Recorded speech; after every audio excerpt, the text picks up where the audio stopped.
So, magandang umaga po sa inyong lahat. So, this morning po, kami po ni Kong Nika, we jointly filed a complaint before the Committee on Ethics against Rep. Wilbert Lee for improper conduct during the budget hearing last September 25. So, ito po yung DOH budget hearing. Kami po ay naging subjects of his acts of aggression nung araw na yun. Mention po doon yung ano po yung recommended ninyo na maging sanction against Congressman. Wala po. Pinapaubaya po namin sa komite kung ano sa tingin nila ang appropriate na penalty. Hindi na po kayo amenable for an apology from the Congressman? Kaya tinuloy nyo na yung ethics complaint against him? Well, sa aking, on my part, anong petsa na ba ngayon? Ngayon ay October 14. Nangyari po ang incident September 25. Wala pong apology pa po na tinatanggap. Sa pagkakaalam ko po, meron po siyang written letter of apology na sinubmit kay Chairman Elizalde ko bilang Appropriations Committee. I can show you a copy later. May banggit po siya na meron siyang behavior na hindi warranted, and may banggit din siya na it's because of his sense of duty. May ganung banggit. At dahil very passionate lang daw siya sa kanyang adhikain na mabago ang DOH at PhilHealth. Hindi naman po sa pagmamahyabang, pero ako po ay isang health economist.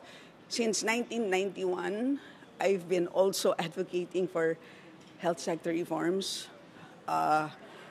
Ako po yung research assistant para po sa batas ng pag-create ng PhilHealth. At my PhD dissertation was about PhilHealth.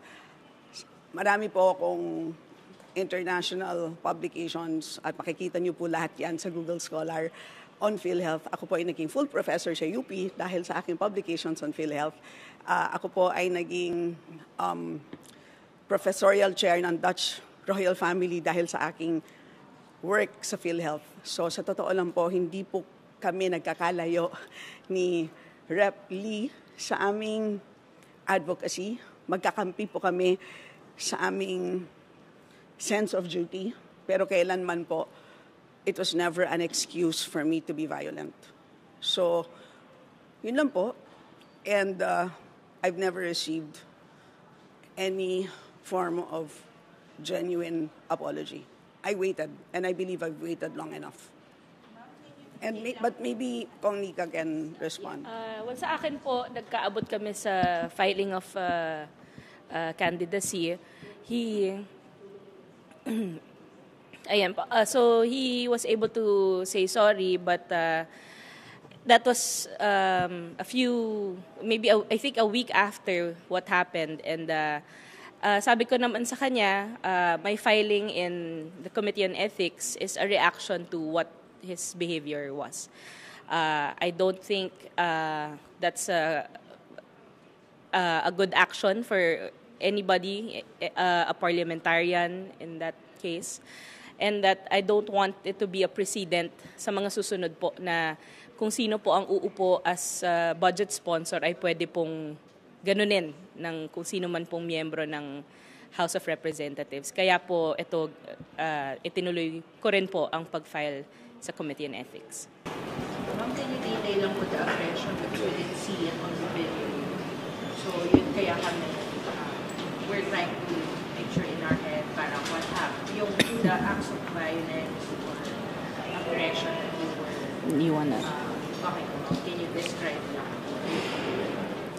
I'll take the question kasi mukhang ang lumalabas po ay palagay ko ako yung primary target ni Rep. Lee at inamin yata niya kay Rep. ko.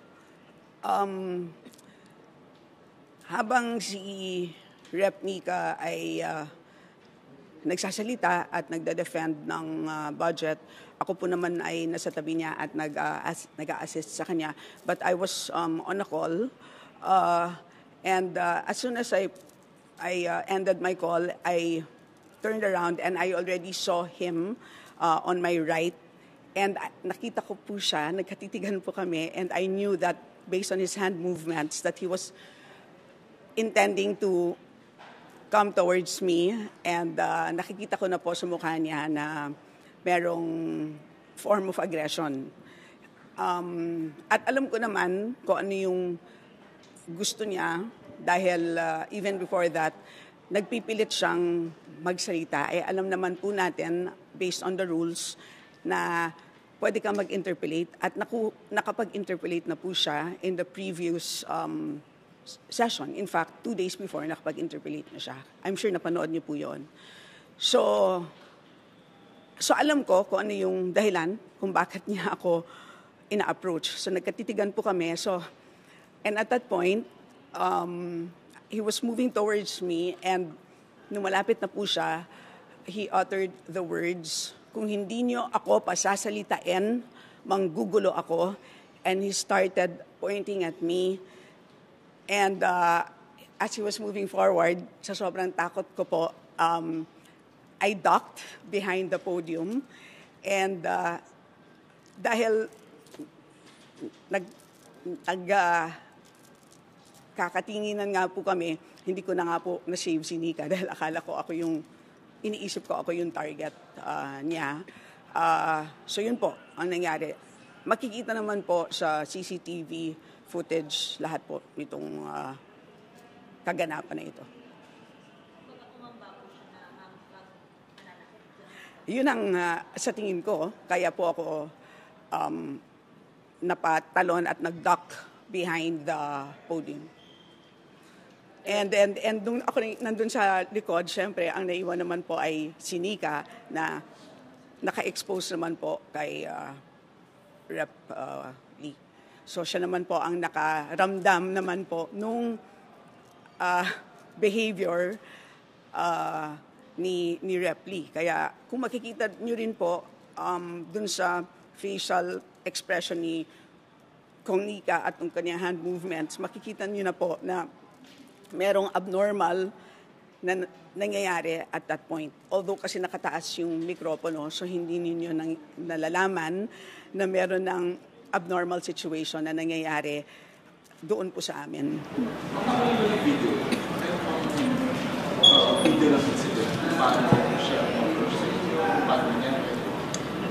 Meron po. Yes, there's a CCTV footage, although very, very from a very far away point of view siya. So, naghanap po kami ng nearer pero wala pong available because nakatutok po sa, half of my face because, again, around that time, the deliberation po, nag-interpellate po si Kong Paul Daza with me. So, they did not catch the action ng malapitan. Meron po yung medyo mas malayo. I think you will be able to see it, but maybe after na po ng hindi po namin kasi sa house po 'yun. Yung video is coming from the house media, and makikita lang po 'yon pagka na-deliberate na ng Committee on Ethics. Kami lang po ang pwede mag-access privately, but for the public to see it, meron pong proseso. Opo. Pero si Kong Nika will have a better description. But before I go there, maraming hindi nakakaalam na dahil sa sobrang stress po namin, an hour later, nahimatay actually si Kong Nika while listening to Speaker Martin during his address. So ganun po tindi po yung naging epekto nung acts of aggression po sa amin. Yung akala po ng marami na naiyak po kami dahil sa tuwa, dahil finally natapos na yung DOH budget hearing. Ang totoo po, Sabi ko, hindi po yun tears of joy. Tears for fear po yun. Sobrang takot po talaga namin nung time na yon kasi parang it's very, first time po nangyari sa akin, first time nangyari kay Kong Nika na may ganon. Kasi marami naman pong mikropono sa buong floor.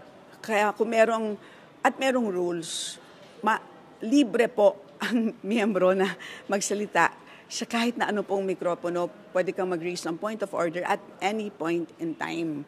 So, hindi po dapat ginagawa yon that way. And besides, may rules, may committee on rules na siya pong nagmamanage ng kung sino ang pwedeng magsalita o hindi. Kami po, bilang Committee on Appropriations, Vice Chair, tagasagot lang po kami ng mga tanong. Yun ang rule namin. Wala po sa aming discretion kung pwede ba siyang magsalita o hindi. That's why nakakapagtaka po kung bakit po siya pumupunta sa amin para sabihin yung mga words na yon na kung hindi nyo ako pasasalitain, manggugulo ako. As if nasa sa amin po yung rulemaking with respect to his being able to ask questions. So yun po.